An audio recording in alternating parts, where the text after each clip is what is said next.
You're listening to In Sickness, a caregiving podcast from the Negative Space with Allison Breininger and Justin Bima.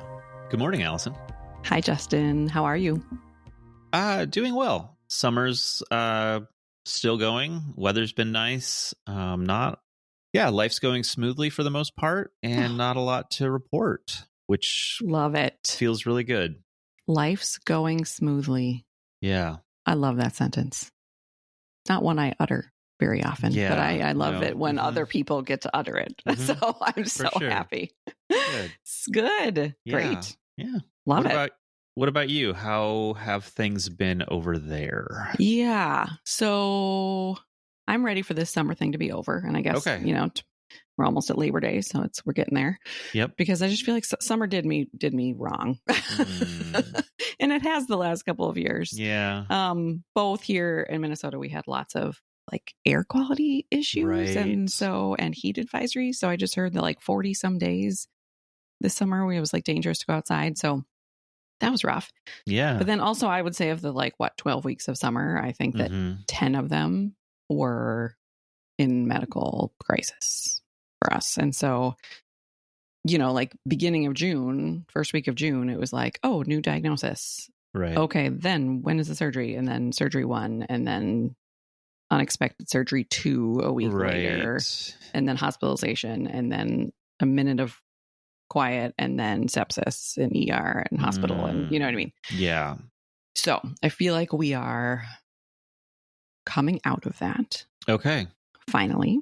Mm-hmm. And obviously there is like so many effects of all of that on both of us. Yeah. But I think like we got to a point a week or two ago where it was sort of like, okay, the acute moment of this is over.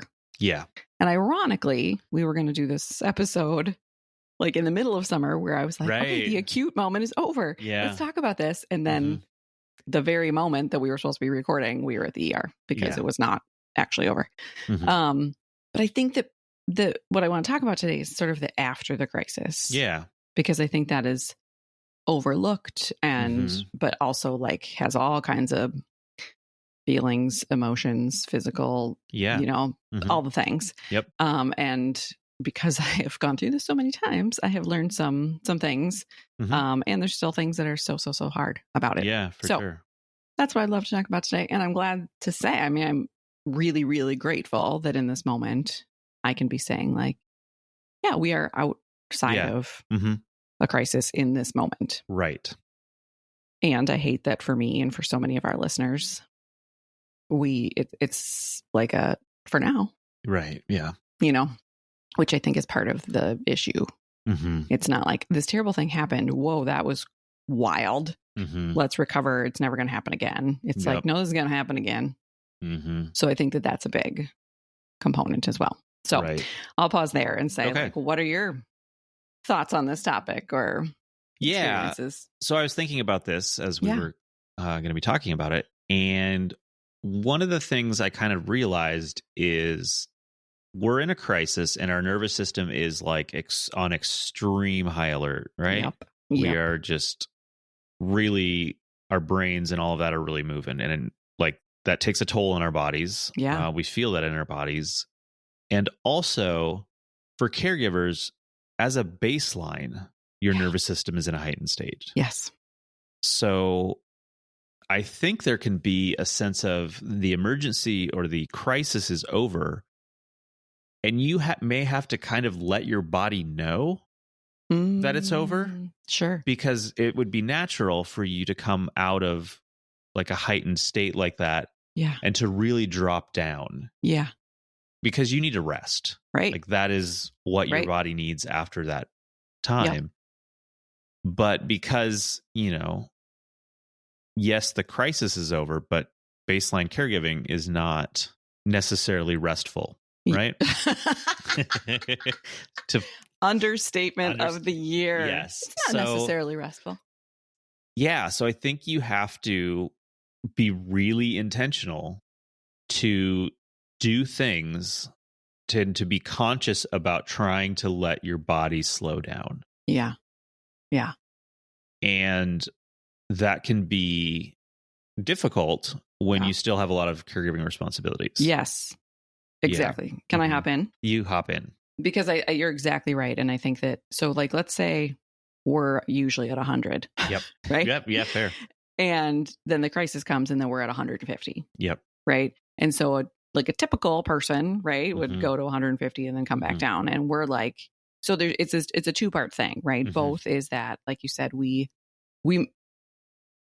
I am having a hard time lately with the phrase, like, you're safe.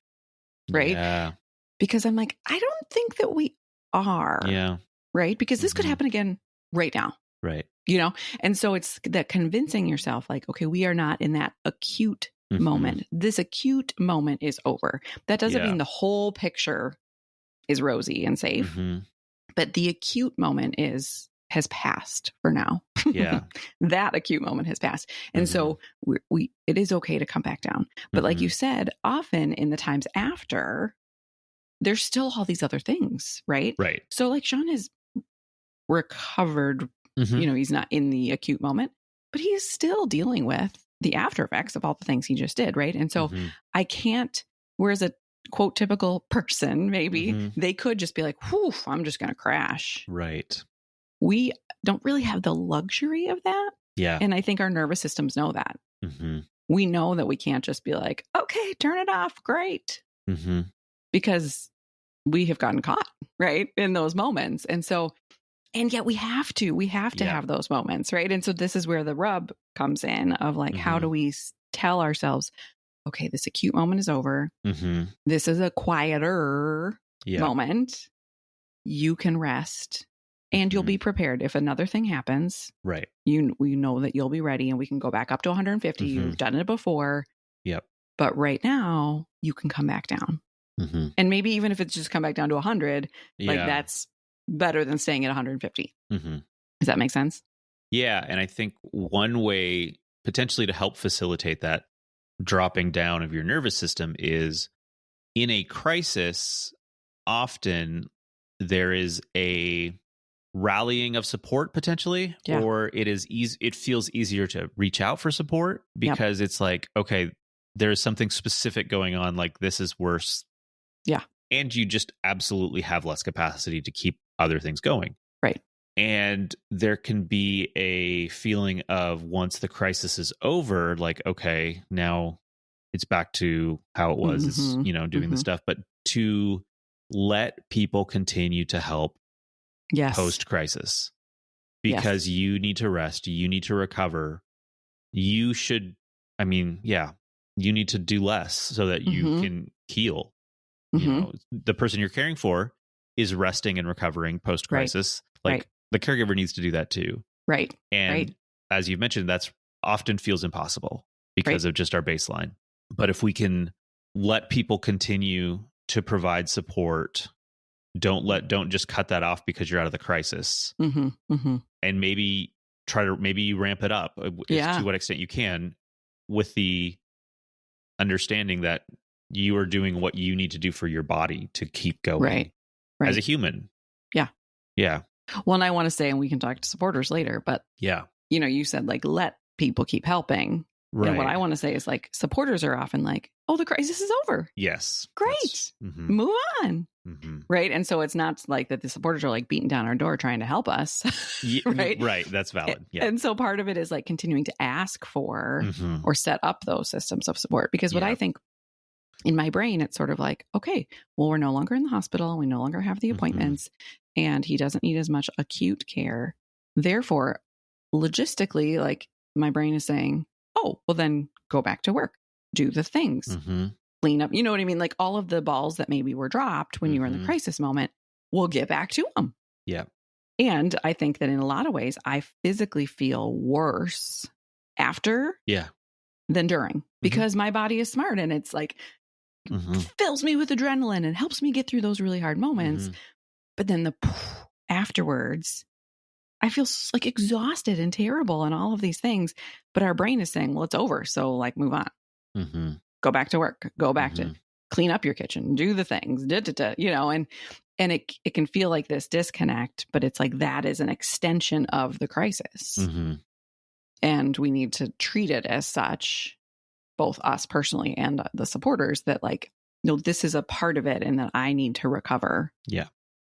For potentially a long time from what just happened. Yeah. And also, you said we go in as a baseline of 100 adrenaline. Yeah. But caregivers, we often went into the crisis already maybe beat down a little bit, right? Yeah. If we are chronic caregivers. So it's not like, this is the first time this ever happened. I'm going in like feeling great, right? We may be going in already exhausted. Yep. And so the recovery might be longer, right? Yeah. Yeah. And I think there can be a sense as far as reaching out for help post-crisis, the sense that, especially if you know that you're going to be in crisis again and it's that cycle is ongoing. Yeah. Not wanting to overtax your support system and feeling like, okay, like, let's give them a break. Yeah. Yeah. And like, I don't know, you got to push through that, I think, because you physically, mentally, emotionally, you got to stop. You've got to slow down. Your body will not function well, like going between 100 and 150 all the time without getting a chance to drop down like that. Right.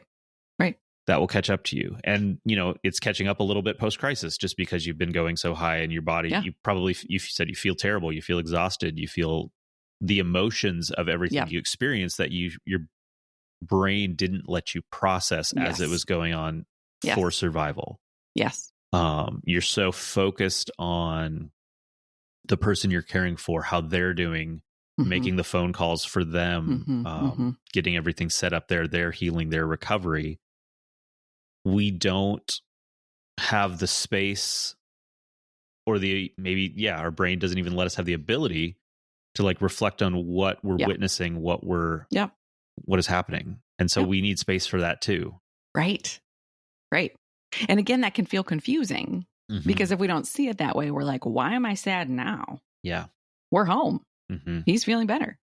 Why am I grieving? Why am I sad? Why am I feeling traumatized? Oh, it's because my body is smart and didn't let me, protected me in that moment, and I think back to our Jacqueline episode about the nervous system, right? And our window of tolerance and how if we come out of it and then we're like up, like on for too long, our body's going to eventually just be like, I'm sorry, you have overdone it. And then just shut us down. Yeah. And so it's not like we can just keep going. Like we do for a while until our body's like, nope, done. Yeah. Right. And it's going to shut down. Yep. But I think it's like, one of my favorite phrases is, of course. Yeah. Right. And so it's like, Allison, of course you're exhausted. Do you know what you just went through? Of course you're sad. Do you know what you just went through? Of course your body feels gross. Do you know what you just went through? But I think that because it's after the fact, like we have to remind ourselves of that because it logistically the timeline doesn't match up. I think too, when you said, we can have to keep asking for help. The other thing too, I wonder is like about our standards, right? So we think if our person's in the hospital and we're like going to the hospital every day, we'll probably drop our standards of like the cleanliness of our house or do we send those birthday cards or do we, you know what I mean? Like the things that because we're like, well, we're in crisis. And I think sometimes I feel like, well, now I'm back home. So now the standards need to be like back up. You know what I mean? But to say like, actually, no, the standards can be like lowered for a bit as well around like, you don't have to do all the things or you don't have to show up in all the ways and you don't have to whatever.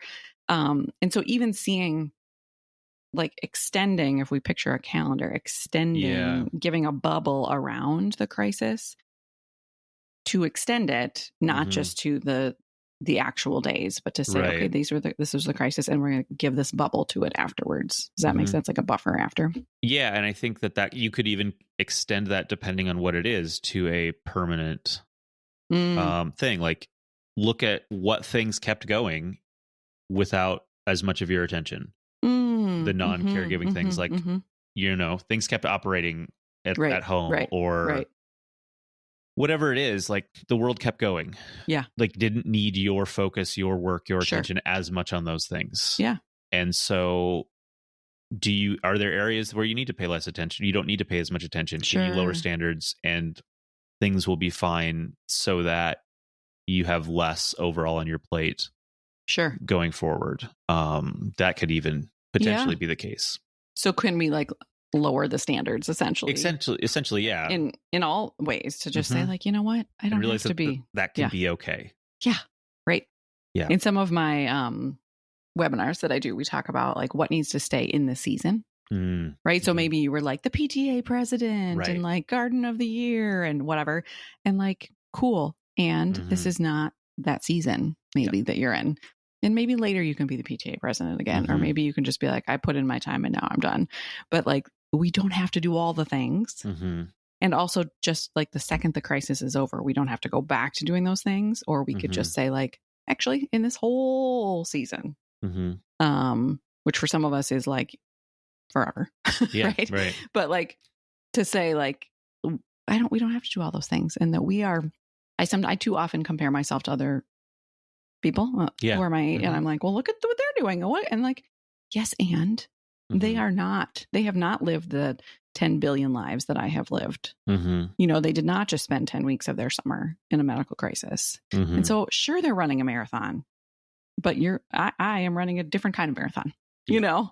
And so I think that to be like, no, we have gone through it and we need that time to rest and recover. Yeah. Yeah. I think too, it could simply be areas where you had put your attention that you realize maybe you don't need to put your attention there. Like you gave an example of like not being the PTA president. Like, that's a pretty extremely ambitious thing for a caregiver to try to take on. Like maybe it is, whereas previously I felt like it was important to, you know, keep up to date with what's going on with something like that, as far as the PTA or school board or whatever it is. Like, you don't have to. Right. You can just let that be. Yep. Whatever it is that, you know, areas where you put a lot of attention thinking that you needed to be aware of everything that was going on there. Maybe you don't.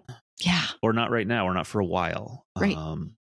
Because I think too, in a crisis, our world shrinks. Right? We really focus on the key things. And that's for survival. That's because we can't handle everything. Like we need to focus on these specific things. But I think like one of the difficult things, both for someone who, you know, develops a chronic condition and life is forever different, and someone who is their caregiver, there's a real sense of my life is so much different than what it was. This has made my life smaller. And I don't know, maybe in a crisis coming out of that, you can have a little bit of perspective around it's okay that life is smaller. I don't know, that you can just, maybe there's fluff that you can cut out to make, maybe to make room for something more fulfilling. But just, I don't know. I think there's value in looking at the things that continued happening without your time and attention. And I think that kind of bouncing off of that, I think, and I don't know if this is something you do or not, but coming out of a crisis, looking back, what went well, what didn't go well, what can we do different when this happens next? And like, that's something like with my work as an engineer, like at the end of a project, that's a common thing to take, you know, take some time and go through, okay, what worked well, what didn't work well? How can we apply these lessons that we've learned to the future? Right. And when I was thinking about that, it was instantly like, okay, how can we use that to be a better caregiver in the next crisis, right? What can we do maybe ahead of time to be prepared? Who are the key people to make phone calls to that made a difference? Those kinds of things. But I think it's important not to overlook, okay, for myself, what things helped me feel supported? What thing that I brought to the ER helped me feel, you know, stable and as calm as you could. Or what didn't I have? What did I miss that I think would have helped me just feel better as a person? So I think it's important to look at both sides of that, both what you can, how things went from a caregiving perspective, but also just you as a human. How was I during that, and what could have been better to help me Yeah. Well, and I also would want you to celebrate, because that feels too much like an improvement plan, right? Like, how can I have done better? Fair. Right? Yeah. And which is helpful, right? Like in a quiet moment to say like, okay, I really wish, like one thing I reflected on this time is that, and I maybe mentioned this in the pets episode, is that a couple of people were like, do you want me to stop by and walk the dog? Right. And I was like, he doesn't know you. Right. Right. And I don't think that would go well. And so something that I've been thinking about is like, okay, there's this one neighbor and I really want her to become buddies with Winston. Yep. So that in the next crisis, I can be like, hey, Martha, can you come walk Winston? It'll be all set. Right. So there's that kind of reflection. But I also want us to celebrate. Right. Like, so when I had posted that Sean had sepsis and whatever, this fellow caregiver said, go you, Allison, for noticing it and figuring out what it was and catching it quickly. Yep. Because sepsis can go bad fast. And I just kept like reading that comment and I was like, oh, yeah. Thank you. Right. And so I think that's part of the reflection is to say, okay, what did hey, good job. Good job doing that part. Good job this, good job that. Right. Because we just go right to like, what could I do better? Right. And I think it's like that. We talked once about the myth of the perfect caregiver. Right. And so I think, yes, that's helpful. And how can we build in affirmations and celebrations of ourselves of like, go you, you know? Yeah. And that's why I think it's, what went well as what could have gone better. Yeah, what thing was in my bag that was critical. Yeah. Well, I'm going to make sure that's always in my bag now. Yeah. Those kinds of things too. Yeah. But to aim the what went well at like a affirmation at yourself. Of yourself. Yes. Yeah. I think that's powerful. Yeah. Not just like, oh, I'm so glad this book was in my bag. Like, hey, you thought to put that book in your bag? Yeah. Nice. That's something that a new thing that we did this time that I really appreciated and I think we'll do again is that in the hospital, and I don't know, it seems to me like it's a national thing, but who knows? Like there's 2 channels on the hospital television that they're called CARE, CA, and it's an acronym. Okay. And one has, they both have like nature scenes. Oh, lovely. And then one has nature scenes and music, and the other one has nature scenes and meditations, and it's on 24/7. Oh. And we just turned that channel on. Yeah. And then had the music playing in the background. And it just changed the whole air in the room to have these like, and then we would look up and I'd be like, look at that. Look at the moose. Or, look at the babbling brook. And then at nighttime, actually, it turned into like space, which was cool. Wow. Huh.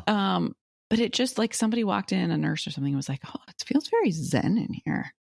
And so things like even that is like, okay, next time, like we're going to remember that thing. And it was just like a little thing, but like a little tip, a little trick, that we can bring in to the next time.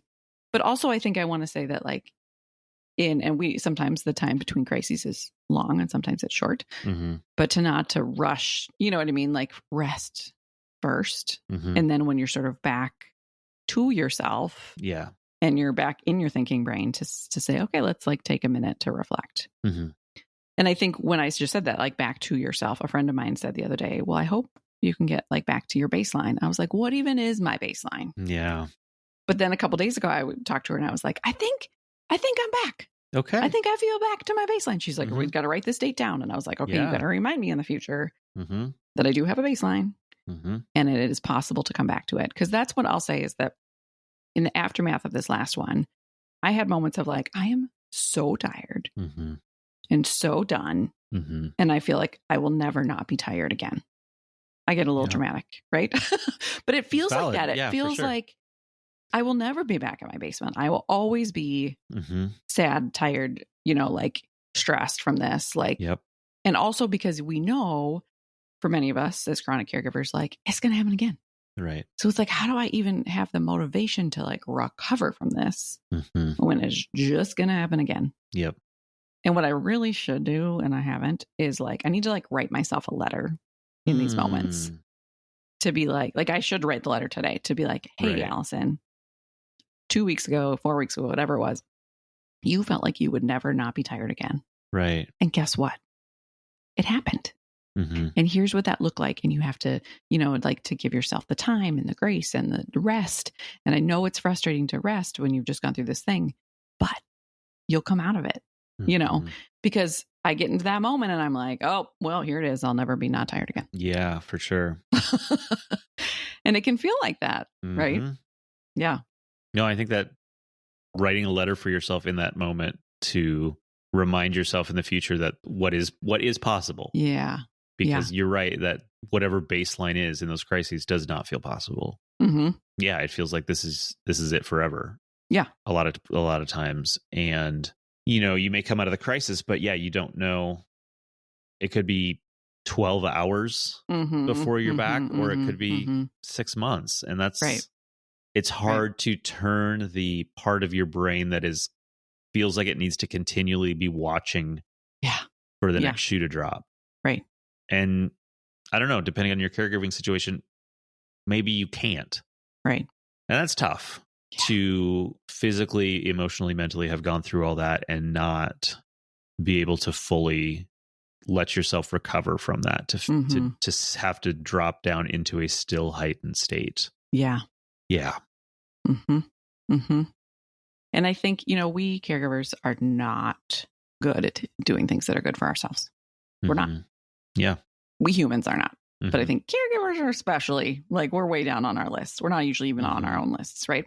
And so I think we have to do whatever it takes to trick our own minds into this. And so as much as I hate the oxygen mask and the pour from an empty cup, sometimes if that is the analogy you need to trick your brain into doing something nice for yourself, then use it, right? And so to say to yourself, hey, the next crisis might be coming, and you need to rest so that you'll be ready for that. Right. I hate this because I really want to say you need to rest because you're a human and I want you to be well. Right. But sometimes caregivers we can't even hear that because we're just. And so if you need to hear the analogy to trick your brain, you need to rest so that you're ready for the next one. Use it. Use whatever it takes to get yourself the rest that you need. I know that something that was really frustrating to me is that in these weeks after, when I was so tired, I was also so mad because I was like, I'm finally not in the hospital. Yeah. And it's summer. Right. And I want to be doing fun things like everybody else has been doing all summer. And I can't because I'm so dang tired. Yeah. And it just made me so mad because it was had this been in the winter, that piece wouldn't have been there. It's true. Yeah. That's a good point, is that summer feels, I think, for me especially challenging because it just feels like everyone's living their best life, right? At the beach. Right. And you gotta maximize the summer. Because for you, you're going to be in frigid, snowy, dark winter for not 10 months, but feels like it. Probably feels like it. Right. Right. And so you really got to take advantage of this. Yeah. Exactly. So it was like, okay, we're finally done the hospital. I'm going to garden and go to a park and walk the dog. And I was like, I'm so tired. Yeah. I'm so tired, And so again, it's like one of those, I just want to go back to Allison of 3 weeks ago or whatever and say hey, guess what?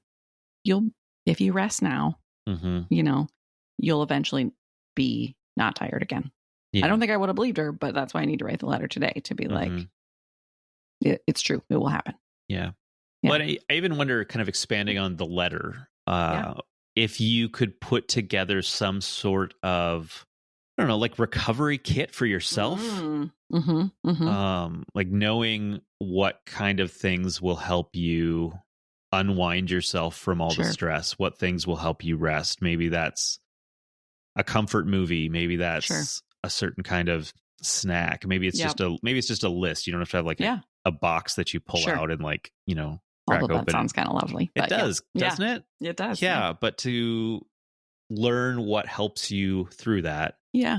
And to, when you're in a good place, make that easy to get to when you come out of the crisis. Because we talk about, having, you have your bag packed in case you have to go to the ER, and you have things to prepare yourself for those situations. Sure. You've talked about, what is it, preemptively packing? Kind of imagining what could happen and what do I need for that? Sure. Yep. I don't know, applying that somewhat to the end of it. I love and that. And what things will be helpful to us. And I mean, you could expand that to, your person is healing and recovering too during a crisis. And, if you're a spousal caregiver, that's your person, you're doing things together. Yeah. What can you both be doing together to help? Sure. Right. Recover. I love that. All of that. Yeah. People sometimes call it a go bag, right? Yeah, right. A stay bag. What's a stay bag, a heal bag, a rest bag, right? Yeah, right. Yeah, because, it's like our memories are so short. And I think a good and the bad of me going through this so many times is I'm starting to be like, oh, wait, this has happened before. And I have felt like this before. Therefore, I know. You know what I mean? But I also, we're not in our thinking brains in those moments. Exactly. And so we can't be like, oh, remember what felt really good? And so I think that's something that I sometimes struggle with. There was one day in the midst of all this where I was like, I had a bunch of stuff scheduled because sometimes for me, getting into my thinking brain, doing work feels really good. Right. Because it does get to be, it like takes me out of like the wallow and it, whatever. Yeah. So there was a day that I like scheduled a bunch of stuff and then I tried and I was like, I can't do it. It's too soon, And I talked to my therapist who was amazing. And she was like, what would it look like if you canceled those things? And I gave you a prescription and the only thing you're allowed to do for these next 2 days is, what was it? Read, garden, and nap. I was like, oh, that sounds amazing. Right. Yeah. And it was sort of like, I didn't blame myself for scheduling work things because again, sometimes that's what like gets me back out of it. But it was like, okay, you tried it. You realized that was not what was going to be helpful right now. And then having her like that was like the prescription she gave me. It's someone else giving you permission to do what you need to do can be huge. Totally. Yeah. Because I just kept being like, what if nope, it's not on the list. What if nope, that's not on the list. Like you could only do these 3 things. And I was like, right. And so I think that you have to sometimes play around with what will feel good. Would it feel good to be with a friend? Would it feel good to take a nap? Would it feel good? And we don't know, right? Sometimes until we try it, but sometimes you have to kind of play around and say like, what would feel soothing today, and it might be different in different situations, but to have that list so that you can kind of choose from what might help. Yeah.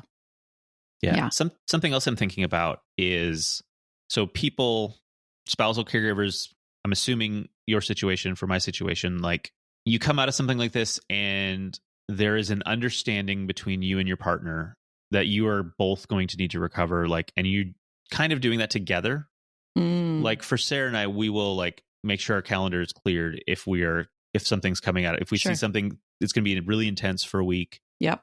And then we'll kind of like, okay, we're just going to watch TV, make easy meals and just kind of like, there is a joint understanding that life as a whole needs to slow down after that. Right. But I think for people who aren't in that sort of caregiving situation, whether it's not a spousal situation or it's not a situation where maybe there's the best understanding or communication or whatever between partners, there may not be the understanding or expectation on the side of the person you're caring for that you need to recover as well. Yeah. Or simply that's something that you have to do alone. Right? Like for me, Sarah has been very aware when she has been able to, right? That I also, like, this has been taxing for me as well. And like, we both need to recover. Yeah. I don't know that that's probably the case for everybody. I agree. Yep. And so that adds a level of complexity. Yes. To this. And there's then potentially a expectation that we continue going at a pace that is higher than what we physically can maintain at that point in time. Yes. I'm so glad you brought that up because, you think about your life and my life, right? And so same, like, and at this point, like we're empty nesters. And so and I have a flexible job. And so I can say like, I'm going to rest. I'm going to take those 2 days and read and nap and garden. And that is not the case for the majority of the people. Right. And so maybe they have little kids at home or they've got, they're caring for parents and this and that and that. And maybe they took all their PTO for those hospital days and they don't have any left because they burned through them or they have to save them for the next crisis. Yep. So some of you might be listening and being like, cool, nice, resting. That sounds awesome. Not an option. Yeah. Right. And so, you and I have talked in the past about like micro moments. And so I think we have to be creative around it. It doesn't have to be all or nothing. It's not like I got that luxury of like, I'm going to take 2 days and just rest. That is a luxury I realize that most people don't have. And so it doesn't have to be either that or 0. Yes. What are the little tiny things you can do? And I love you even gave the example of like making easy meals. Yeah. Right? Mm-hmm. Maybe this week we get takeout. Yeah. Or we have grilled cheese for dinner or whatever. Like that's a place where we can like lower the standard a little bit to just give yourself a little more breathing room at least. Right. Maybe you go to bed 20 minutes earlier. Maybe, you know what I mean? It doesn't have to be this enormous thing if that's not the way your life looks right now. Yep. But it doesn't mean that's nothing. Doesn't mean your life goes right back to like full on calendar mode. Maybe it does, but like, how can you have a little wiggle room? Are there meetings or things or activities that like are like nice to have, but not need to have that you can cancel for this time? Right. And I think to acknowledge, like you said, it could be hard if your person you're caring for is like, why are you tired? You didn't go through this. Yeah. You weren't the one with the surgery. You weren't your body's fine. You know, and to be unseen in that way, I imagine can feel really challenging. And I think it took me a long time to say out loud, like this, I need recovery days after these things too, you know? Yeah. I'm so glad you brought that up. Yeah. I think even something as small as giving yourself a moment to just be sure to check in on yourself. Like, how am I feeling? Yeah. It's so easy to snap back into just caregiver mode and just stay there, but to maybe you can't get the rest you need, but to know that you do need that. I mean, it's kind of depressing a little bit to realize that you can't get what you need, but to just to recognize you have needs as a caregiver and as a person. Yeah. And I think the more awareness we have of that, the more 100%. We can try to figure out ways to get that in even in small amounts as best we can. Well, to give ourselves that grace, like, again, it's back to that, of course, to check in and be like, I'm exhausted. Why am I so tired? Like, Oh, of course I'm exhausted. I just went through it. Yeah. You know what I mean?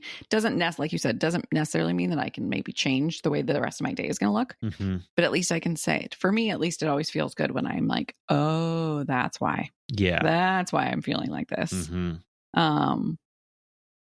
not to like beat myself up or wonder what's going on, but instead, if I at least know like I'm exhausted today. Oh yeah, it's because I just that at least feels good for me, even if I can't do anything about it in the moment.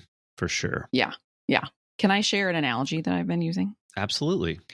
So in the midst of all this, and I think I mentioned this on the last episode, that I said to my therapist, I feel like I am on a merry-go-round from hell. Yeah. Because it's just going to keep on happening. Just going around and around. And I hate like rides and roller coasters and all that stuff.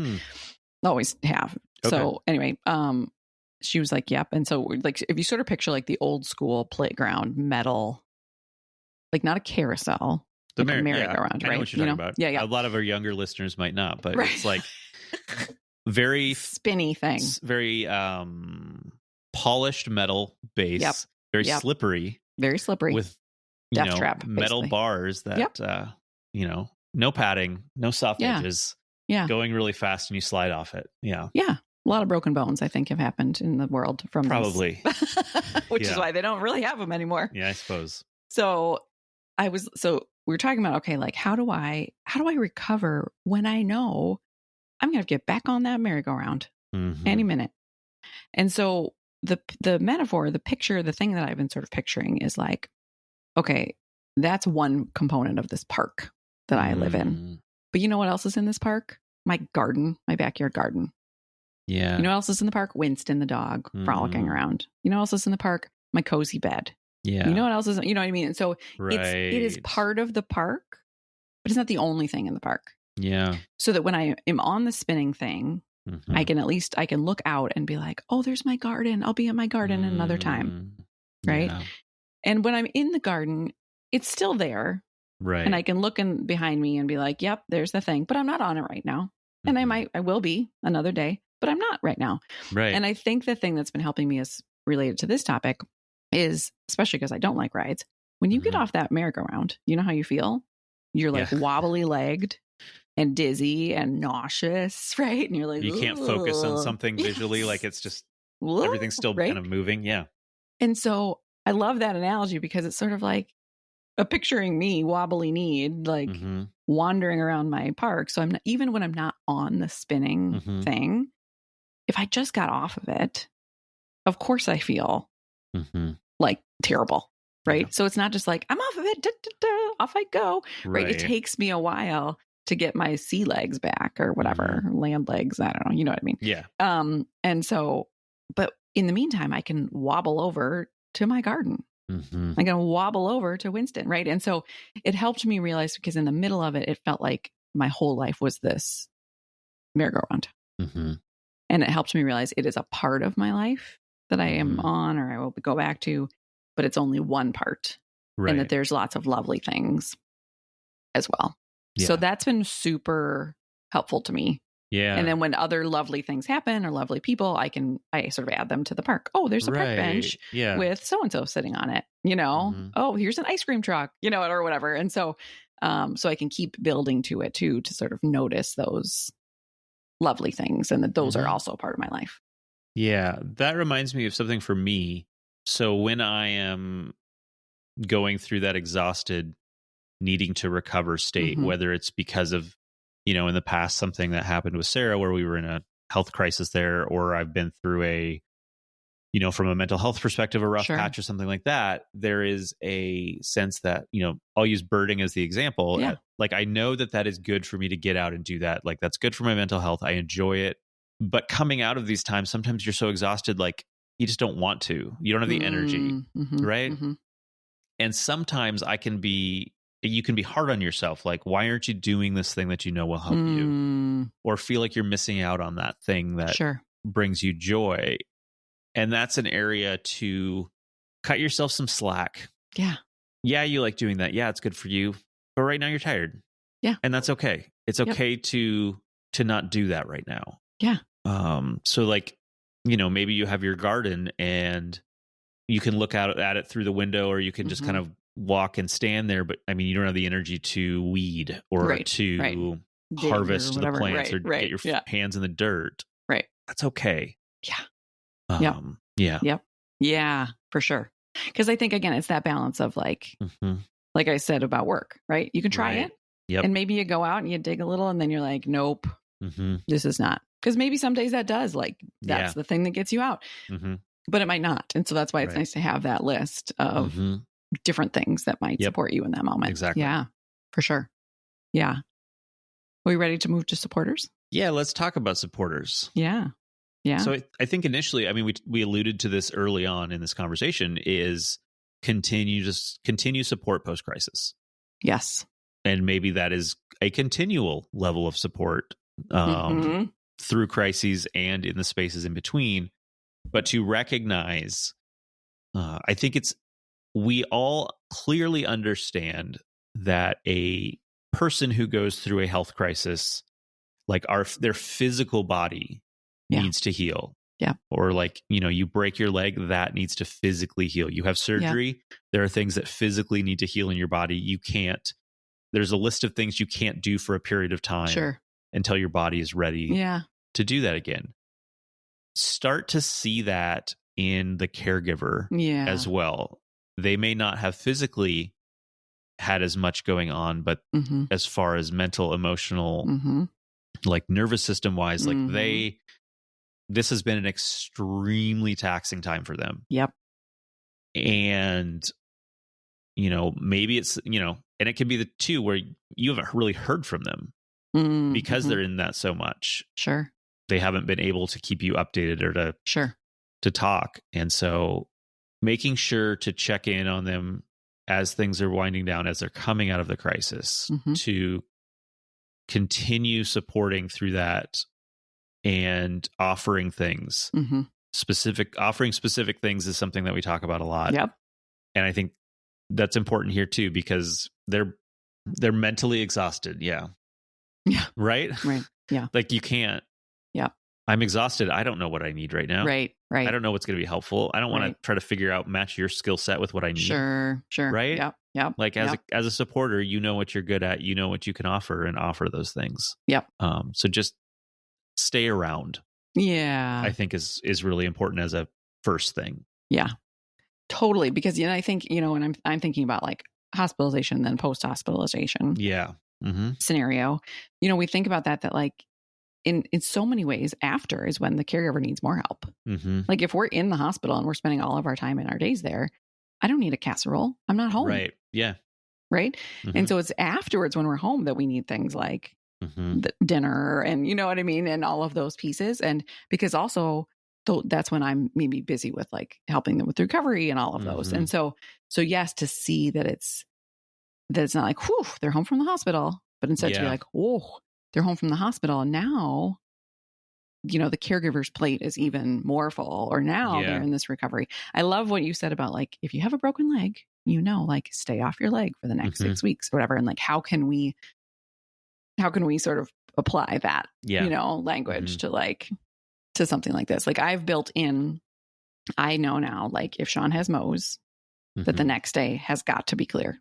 Yep. Right. And so it's almost like, we can't have a formula, but like, okay, each thing gets its extra amount of buffer. It's an extra amount of like recovery days and afterwards. And how can supporters realize that and say, hey, I know that this thing yesterday was really hard. I'm thinking of you today as you process and grieve and recover from that. And, here's a DoorDash gift card so that you don't have to cook tonight, So I think a simple acknowledgement from a supporter, like, hey, I know you just went through this crisis or this intense period of time. Yeah.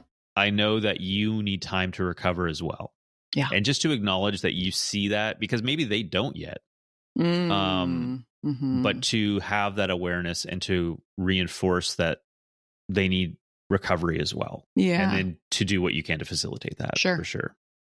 I like the word imagine when I'm doing something like that. Like, instead of like, I know that you need support. Okay. I like to say like, I imagine that in this moment, you are also feeling exhausted. Yeah. Right. Because maybe they're like, I'm fine. You know what I mean? Right. So it sort of leaves a little more of a buffer. Or if they haven't been a caregiver, like, how do you actually know how I feel? Like that too, a little bit. Yeah. That's a good framing for sure. Right. Because maybe they're like, nope, you're wrong. Yeah. Great. Okay, cool. Yeah. Yeah. I think one thing that we haven't really touched on that I just want to sort of throw out there too is just the role that grief plays in all of this. And that's a whole other conversation, but I just think, it's the like adrenaline and then the drop, but also there's grief around like, man, what did we just go through? Man, this is our life. I have to get back on that thing again. All of it, like, especially because when we say crisis, most of the time that's like implies that it was an unexpected thing. Right. And so, especially those unexpected things like, and so, and grief is exhausting. Right. And so, and takes a toll on our bodies as well. And so I think that, if we think about the boardroom and our parts, right, like grief is at the table in that moment as well, adding to the reasons that our bodies are tired and that our emotions are high and all of that, because we're grieving what we just went through. And we're grieving, for many of us chronic caregivers, grieving that we're going to go through it again. Yeah. And that this is our life. Right. And that just became super clear to us through our crisis, Yeah. So I just want to say that that's another reason. It's not just like, oh, I'm physically tired because of whatever. But for sure. Grief is at the table too. Yeah. And from the outside, it could be, yes, there was a crisis, but everything medically went as smoothly as possible. Sure. And the person you're caring for is having the best that can be expected recovery and things look really good from a medical perspective coming out of the crisis. Grief is still going to be there. Oh yeah. It could be that it's been a long time since you've had a crisis and it's a reminder of what this life you're living actually, what you're actually living with. And so that level of understanding from a supporter that even though things seemingly went well from a medical perspective, like there's still a lot of emotion. There's still a lot about that is just really hard for the caregiver. Yeah. Because supporters love to be like, wow, sounds like everything went as well as it could possibly go. Great news. Or like, why are you so sad? Everything came out well. Like, it was a great surgery. And the surgery went well. I don't know that there's a great surgery. Right. But, yeah. And it's like, yes, of course we're happy about that. But that's not like, okay, end of book. Right. Yes. It's like that's one component. Mm-hmm. And like you said, like the smoothest possible, whatever, is still a really big deal. Yeah. Yeah. Mm-hmm. Yeah. Yeah. Well, this was, I think, helpful to me to talk about. That's great. And I'm glad that I am not in the like acute post moment. I feel like I'm in the post moment. And I'm hoping, knock on all the things, that I can like stay off the merry-go-round for a little bit. But I appreciated this conversation and I got some good ideas as well. So hopefully it was helpful to others. Yeah. No, I hope that you can stay off that merry-go-round for a while too.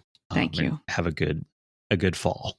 Yes. Well, that's a season feels like a big reach. Okay. Let's with week. A good Sunday. A good Sunday. Exactly. A good day. Morning, whatever. Yes, exactly. Fair. And I think that's part of it is in coming back into it as well, is like breaking it down like that and just being like, you know what, in this little moment, we're okay. Because it can feel like I can get into like a big picture. We're not okay. Well, okay, Lynn, then let's little picture this thing. In this exact moment on this Sunday morning, we're okay. Yep. And like, you know, like add that to the list and be like, yep, okay, check mark in the good column, you know, and kind of boil it down to those little things. For sure. Yeah. Winston would like to apologize for all of the barking today. I don't know what is going on up there, but that's all right. He wanted to be part of the conversation and say that he also is impacted. Yes. And, wants to be part of the story. So listeners, just know that obviously, as always, we will have a support group on this topic and would love to hear your thoughts and experiences. And so watch for that link as well. We'd love to see you there. Yeah. Just wanted to start throwing it out there that on November 1st in Minneapolis is Caregiver Con, which is a conference for caregivers. We've done a number of them now, and I'm so excited to have it again. And would you like to tell anybody anything exciting about what's going to happen there, Justin? Yeah. So this year I will be there. And Allison and I will be doing a live recording of the podcast. So exciting. That's going to be really exciting. It's going to be a unique experience. Yes. To be speaking in front of all those people, but also speaking to you about this in person. Yes. We've never done that. We've never done a thing like this in the same room. So that's going to be interesting. And it's good. So exciting. Yes. Yeah. And we're so thrilled that you are flying all the way to Minnesota for this. Last year at Caregiver Con, there were like all these podcast buddies who came and support group buddies who then got to meet each other face to face. And somebody flew in from Atlanta. And so anyway, we know caregivers that your lives are unexpected, but pencil it into your calendars, November 1st in Minneapolis. And it is, if you want more information, caregivercon.com is the website, and the registration is open, and you would get to meet both of us in person. Right. So it's going to be very exciting. So more on that as we get closer, but sounds great. Yeah. All right. Well, have a good day and we'll talk to you soon. Okay. You as well. Bye. Bye. You've been listening to In Sickness. Find us online at insickness.care or on Instagram at insicknesspodcast. You can send your questions and comments to hosts@insickness.care. If you enjoyed the show, please share it with a friend or fellow caregiver. Thanks for listening and take care.